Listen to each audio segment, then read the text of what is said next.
So I was able to get this light installed, and I didn't have to tear up as much drywall as I thought. So the wiring connects right here on the light on this end right here, and I was able to run the so from this point here I was able to run the wire cord down, some wire down here, connect to the top of this guy, cut out a little hole here.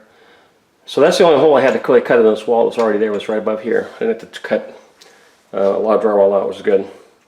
And then when I hooked up this light, because it's up there, what I did was I had about like a 15-foot roll of wire, and I connected the fed it through all the way through, and then I connected it here up here, and then pulled all the rest of the wire out here, and then I cut it out here once I got it attached to here, rather than trying to feed it up here and connect and all that kind of stuff. But anyway, now if you look here,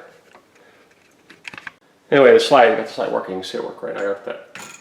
Let me put this guy here. There we go.